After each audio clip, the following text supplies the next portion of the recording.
Harold and the Purple Crayon by Crockett Johnson.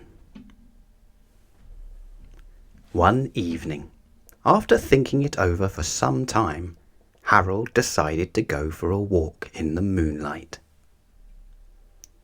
There wasn't any moon, and Harold needed a moon for a walk in the moonlight, and he needed something to walk on. He made a long straight path so he wouldn't get lost, and he set off on his walk, taking his big purple crayon with him. But he didn't seem to be getting anywhere on the long straight path, so he left the path for a shortcut across a field, and the moon went with him. The shortcut led right to where Harold thought a forest ought to be. He didn't want to get lost in the woods, so he made a very small forest, with just one tree in it. It turned out to be an apple tree. The apples would be very tasty, Harold thought, when they got red. So he put a frightening dragon under the tree to guard the apples. It was a terribly frightening dragon. It even frightened Harold. He backed away. His hand holding the purple crayon shook. Suddenly he realized what was happening.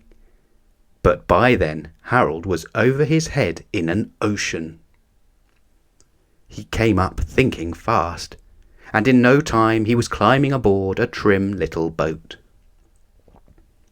He quickly set sail, and the moon sailed along with him. After he had sailed long enough, Harold made land without much trouble. He stepped ashore on the beach, wondering where he was. The sandy beach reminded Harold of picnics, and the thought of picnics made him hungry, so he laid out a nice simple picnic lunch. There was nothing but pie, but there were all 9 kinds of pie that Harold liked best. When Harold finished his picnic, there was quite a lot left. He hated to see so much delicious pie go to waste.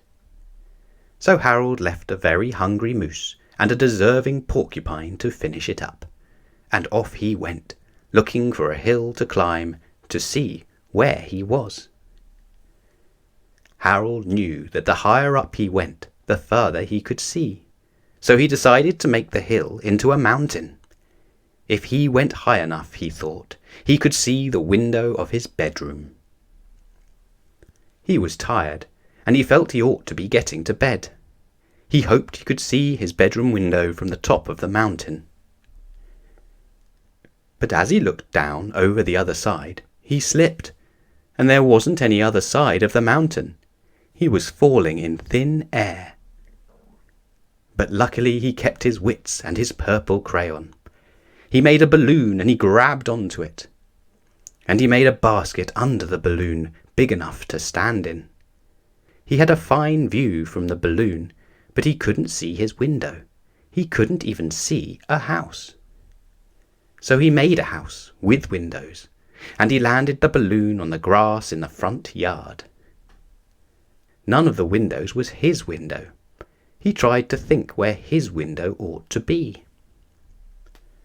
He made some more windows. He made a big building full of windows. He made lots of buildings full of windows. He made a whole city full of windows. He decided to ask a policeman. The policeman pointed the way Harold was going anyway, but Harold thanked him. But none of the windows was his window. He couldn't think where it might be. And he walked along with the moon, wishing he was in his room and in bed. Then, suddenly, Harold remembered. He remembered where his bedroom window was when there was a moon. It was always right around the moon. And then Harold made his bed. He got in it, and he drew up the covers. The purple crayon dropped on the floor, and Harold dropped off to sleep.